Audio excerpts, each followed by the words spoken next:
Aujourd'hui à l'émission, Daniela nous raconte son voyage à Rio et nous cuisinons une feijoada.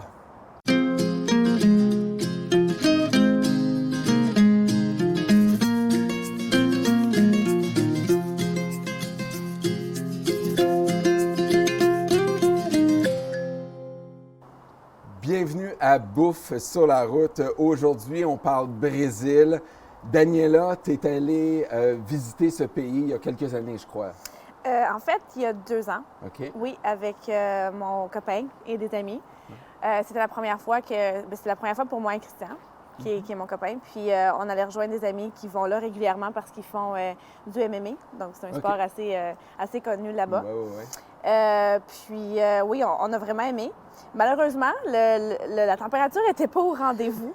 Donc, si tu peux le croire, en 10 jours, on a eu un après-midi de soleil. Donc, maintenant, quand je parle de Rio, j'ai pas le choix de me plaindre, de dire que, bon, il n'y a pas eu de soleil, mais on a fait un voyage quand même magnifique. Donc, c'est sûr que nous, on restait à Leblon, qui est considérée la partie la plus affluente, si on veut, de Rio. Puis, on avait une belle vue des favelas. Donc, on n'a pas décidé de faire le voyage dans les favelas parce que c'est quelque chose qui est possible.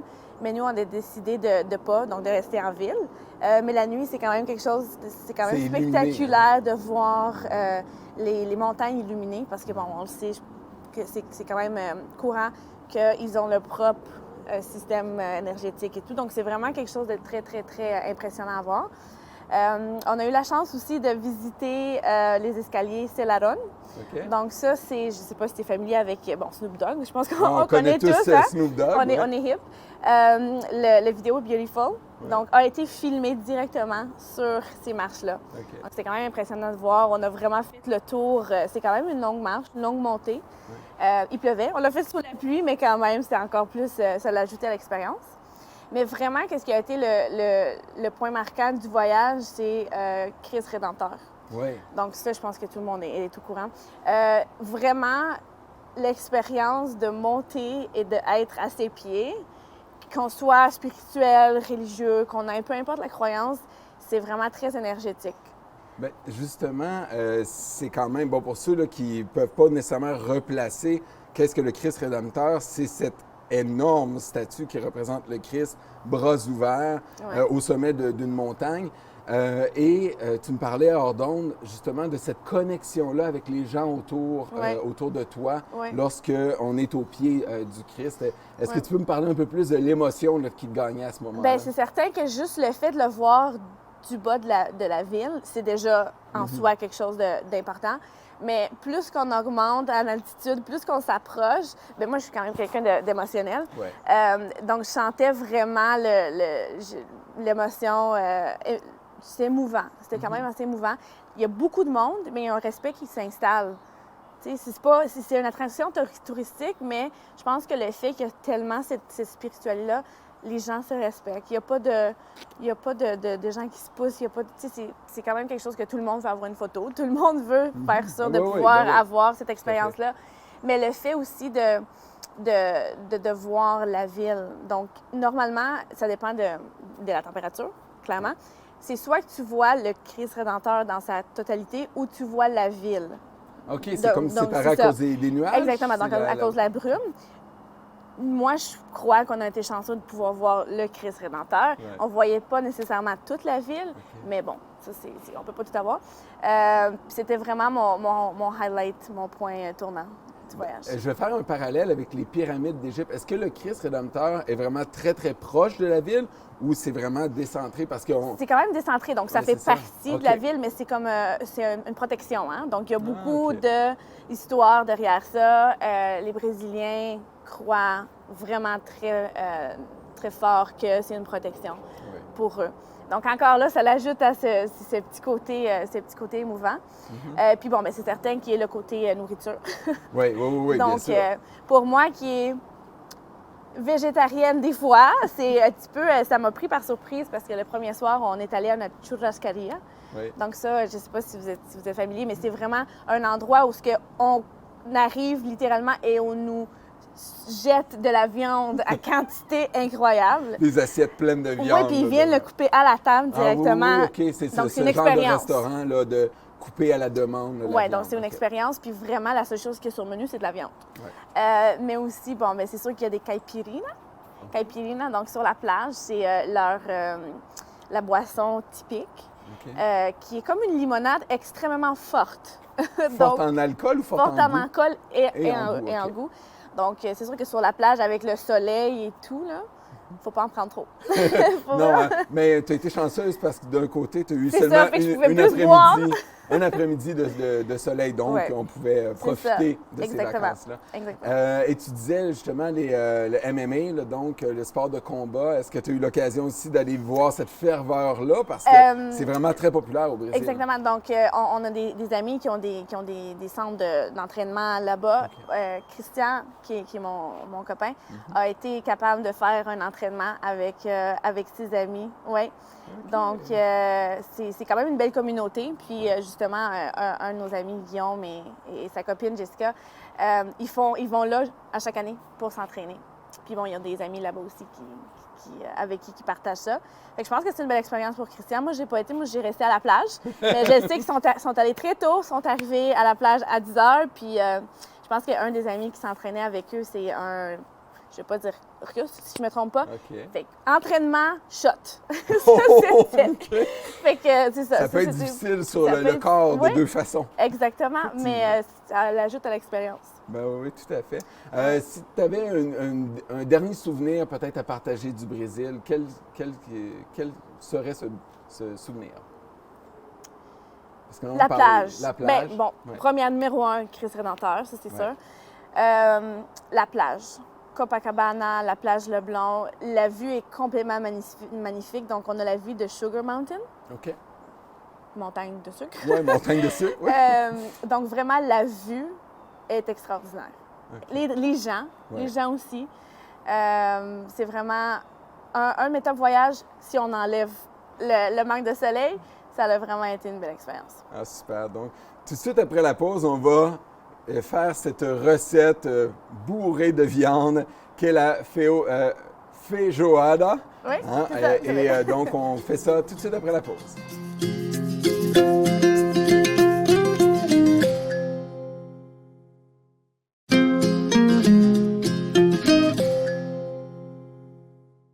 Alors, nous sommes de retour et nous sommes en cuisine maintenant pour préparer la feijoada avec Daniela, toujours. Donc, la première étape, en fait, pour préparer la feijoada est de préparer la palette de porc. Donc, Oui. la palette de porc, idéalement, on va la préparer la veille parce que c'est 3 à 4 heures de cuisson. Donc, c'est ce que j'ai fait ici. Et on va juste simplement réchauffer cette palette-là en même temps qu'on va insérer la saucisse fumée. Moi, je vais commencer. Donc, on va tout de suite commencer. On va couper des morceaux, je vous dirais, là, à peu près là, de peut-être 1 cm par 2-3 cm. Donc, l'important, c'est de ne pas avoir des trop gros morceaux pour que ce soit agréable à manger sous la dent. Donc, on rappelle, on a environ 300 grammes de rôti de palette. Et parfois, c'est coriace. Un bon truc pour le rôti de palette, c'est de le cuire le plus longtemps possible, mais à une température très basse. Donc, je vous recommanderais là, un 250 Fahrenheit pour environ 3 à 4 heures. Donc, on va insérer, tout pas d'insérer, mais déposer. Puis ça, la saucisse, on veut toute la mettre, hein, c'est ça? Oui, exactement. Et là, je vais repartir le feu Ça sent bien. et on va juste ajuster ça. Ça devrait être bon. Pendant ce temps-là, donc l'idée, c'est de redonner une chaleur à la viande. Puis un petit goût. Ouais, le petit bout de la saucisse, on va Ouais. peut-être le laisser Sec. de côté parce que c'est souvent assez sec. Et voilà, Voilà. on en a. Donc, encore là, on avait environ 200 grammes de saucisse. Donc, dans l'autre plat, on va tout simplement couper le bacon. Je vais commencer ça. Oui, donc, je dirais la moitié d'une livre, donc environ 200 grammes Ça va donner le gras pour... de bacon. Et c'est ça, ça vient vraiment continuer. ajouter un gras. Puis on sait que le gras met beaucoup de saveur dans les plats. C'est le transmetteur de saveur principale, c'est le gras. Donc, j'ai aussi trouvé des petits morceaux de flanc de porc également. Donc, on va insérer les deux éléments.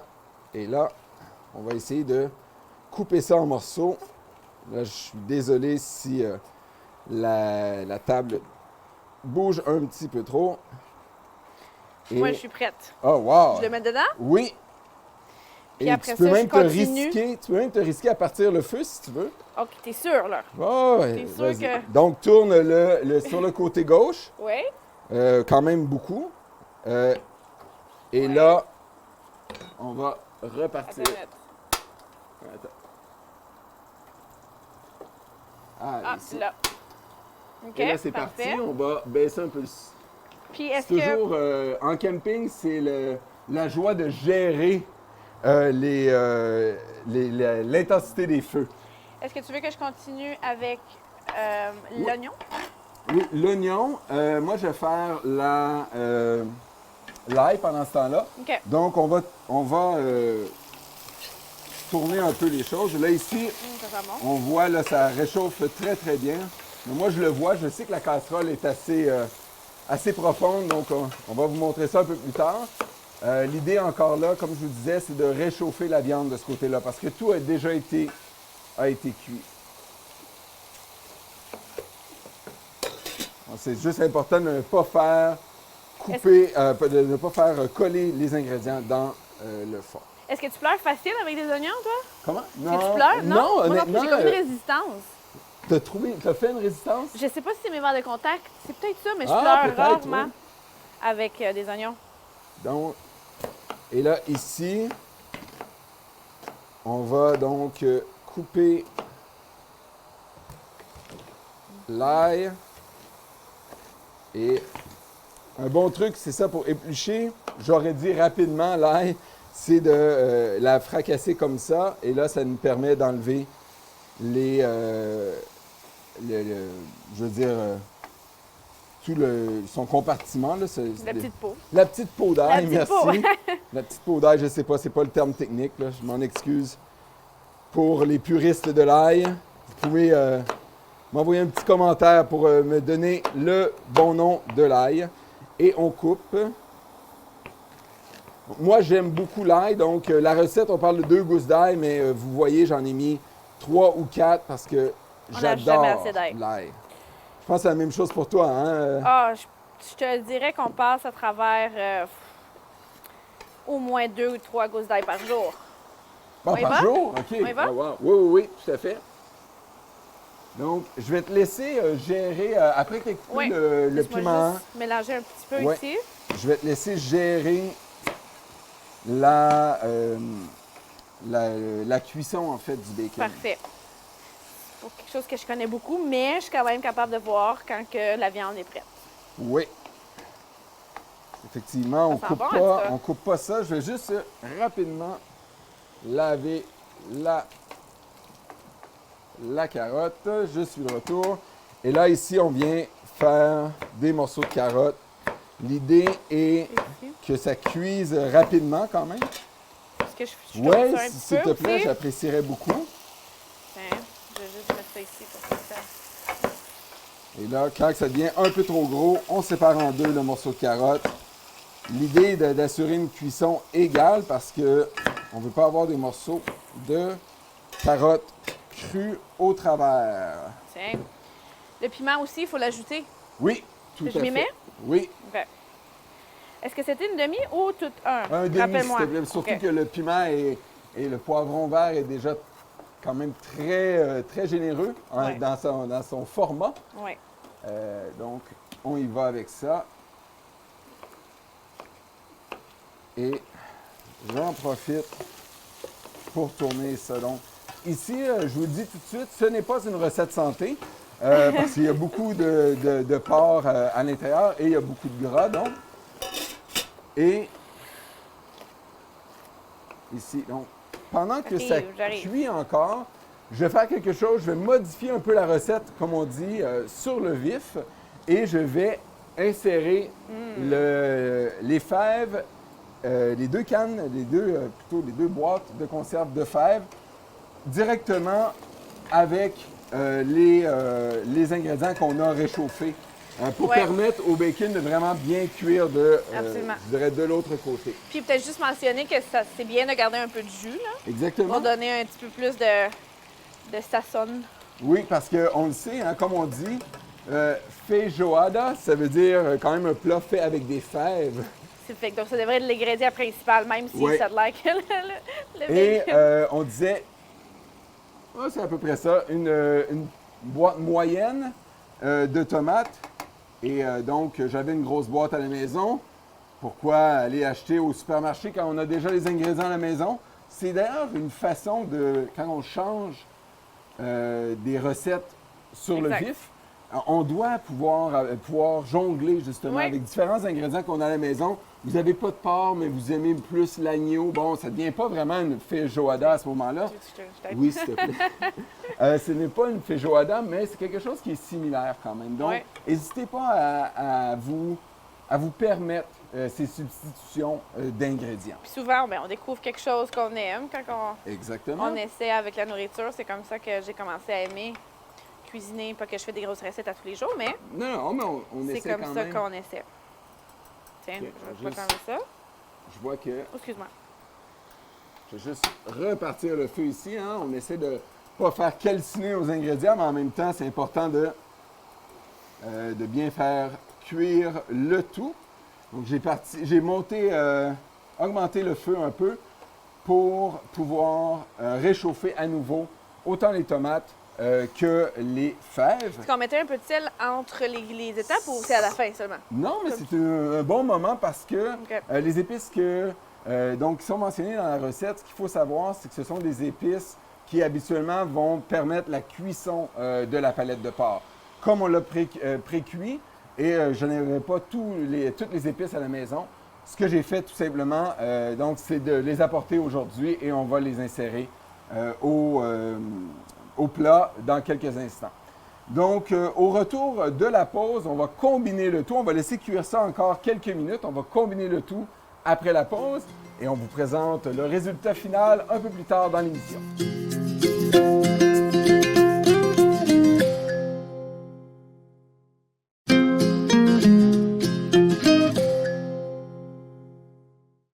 De retour à Bouffe sur la route. Tu viens de te faire. Oui, il y a eu un petit splash, comme on dit. Ça fait partie de la cuisine. Exactement, oui, ça fait partie de la cuisine. Donc, ce qui est important ici, c'est vraiment de combiner les deux. Donc, ça cuit pendant la pause, je dirais peut-être un 5 à 7 minutes. Ouais, et là, vraiment, c'est prêt à être incorporé. Donc, on va fermer tout simplement ici. Exact. Et là, on va...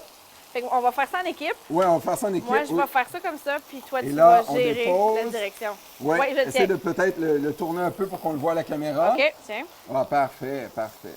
Donc là, ici, on insère le maximum. Je pense que tu vas être capable de tout le mettre. Ça fonctionne, effectivement. Avec le jus là, de tous les ingrédients mélangés ensemble. Ça, c'est parfait. OK.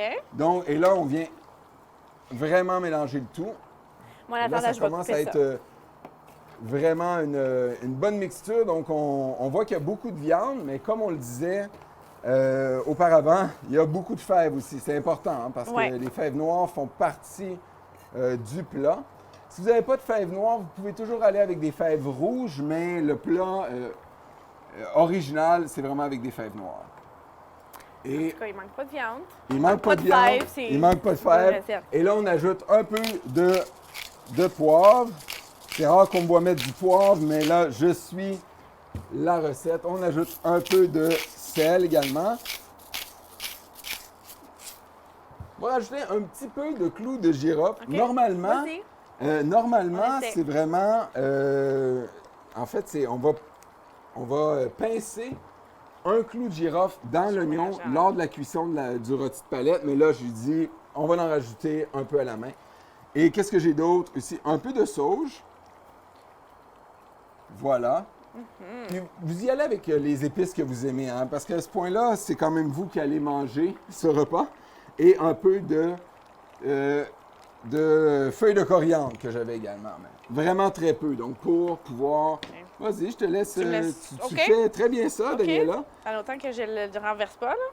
Je suis très Il y a concentrée, pas, là. la crainte n'existe pas ici. Ah, excellent. Ce qui est important, c'est de s'amuser en cuisine. C'est toujours ce que je préconise, de le faire avec des ingrédients frais et avec des bons légumes. Là, donc, la saison de l'automne, c'est le meilleur temps aussi pour trouver des légumes plus frais. riche aussi. Hein? Oui, L'automne, oui, c'est souvent oui. plus qu'est-ce qu'on recherche. Exactement. Tiens, Donc, vas-y, je te donne le flambeau. oui. Et là, on va laisser encore là juste combiner les saveurs, s'assurer là que tout est là. J'ai ma petite coriandre ici, fait que ça va être pour garnir, que tu me dis. Hein? Oui, pas la coriandre, le persil frais. Pas le coriandre, parce que c'est une chose différente. Oui, exactement. Puis ça donne pas le même goût, là.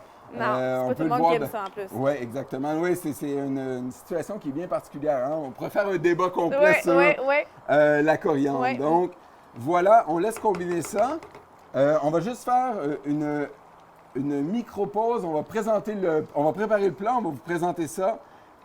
Et voilà, et par la suite, on va terminer l'émission en parlant à nouveau du voyage au Brésil. Donc, juste après ceci, on dévoile le plat. Donc, on vient de procéder à l'assemblage de ce plat, cette feijoada. Oui, c'est bien. Le plus tu le dis, plus que tu l'as. On Excellent. pratique notre portugais brésilien, hein, ce qui est très précis et spécifique. Donc, je te laisse, Daniela, prendre une petite bouchée. Oui, bien sûr. Excellent. Merci. Donc, on rappelle, c'est un plat de fèves, mais il y a aussi beaucoup de porc, un peu de tomates, des carottes, des oignons, bien entendu. Et c'est servi avec un petit peu de persil sur le dessus. Super bon. Alors, vraiment bon. C'est bon? Super. Parce que toi, pendant que tu termines ta bouchée, toi, tu as eu l'occasion de goûter ce plat-là au Brésil. Donc, c'est certain que ça, c'est un peu une adaptation à la François de ce plat. Mais c'est quand même brésilien. très proche. C'est très proche? Très proche. Okay. Il manquerait peut-être, je vais te laisser expliquer par rapport à la recette, mais il manquerait peut-être le riz. Donc, normalement, c'est quelque chose que, justement, l'ingrédient principal, les fèves, ensuite la viande et le riz. Donc, tout se mange avec du riz en Amérique latine, on peut dire. Là. Ça semble être, comme on disait, en Amérique latine, on le sait par exemple parce qu'on a déjà parlé de recettes de la Colombie, tout ça, il y a souvent des féculents autour de tout cela. Oui, exactement. Donc, effectivement, la recette que vous allez pouvoir trouver sur le site Internet de TV Rogers mentionne que ça peut être servi avec du riz. À ce moment-là, est-ce qu'on le sert autour? Est-ce qu'on dépose la mixture, le plat sur un lit? Normalement, le riz, c'est comme le lit. Donc, ça fait le lit, puis la couverture, c'est donc la feijoada dans ce cas-là. Parfait. Ouais. Super. Et je sais, je pense que tu as un intérêt de vouloir retourner au Brésil. Qu'est-ce que tu veux faire au Brésil en retournant? Bien, c'est sûr que le côté, la promesse du soleil me manque. Donc, je vais être certaine de retourner pour avoir mon soleil. Mais principalement, je pense que je vais vouloir faire la gondole au pain de sucre. Donc super. Après ça, je vais avoir fait tout. Mais on s'entend que la promesse du premier voyage qui n'a pas été respectée, c'est-à-dire la belle météo qu'on s'imagine toujours lorsqu'on est en Amérique du Sud. Donc, vraiment, c'est génial. Tu veux faire la gondole, mais c'est quoi? Il y a un lac? C'est quoi, une rivière? Non, donc, en fait, la gondole, ça te fait comme un moyen de transport entre deux montagnes. Puis c'est au-dessus la gondole toute sur, moi, je pensais à la gondole sur eau, là. Tu parles de la gondole en fil, en téléphérique. Oui, comme ça qu'on gondole. Oui, ça marche aussi. Une gondole de ski, là. Oui, tout à fait. Donc, c'est vraiment l'expérience, c'est de voir un peu comme le Christ Rédempteur, mais un peu plus à basse hauteur. Qui te permet d'être nécessairement au-dessus de la ville. Oui, puis on sait que souvent, dans certaines portions, certains endroits en Amérique du Sud, quand il y a des canyons ou entre deux montagnes, ils vont étendre des câbles, tout ça, pour pouvoir se déplacer plus aisément. Donc, super. Bien, je suis content de savoir qu'on a bien réussi la recette conformément, ou à tout le moins, absolument, on a bien fait à la recette traditionnelle du Brésil. Je te remercie énormément, Daniela, d'être venue aujourd'hui nous parler du Brésil et de nous partager cette recette. Bien, merci à toi pour l'invitation. C'est toujours un plaisir de te voir et d'échanger sur la nourriture et la culture. Exactement. Super. Donc, pour nous, on se dit à très bientôt pour un prochain épisode de Bouffe sur la route. D'ici là, on va pouvoir encore goûter à ces plats-là et à d'autres. Donc, d'ici là, je vous dis bonne route, bon camping et bonne recette.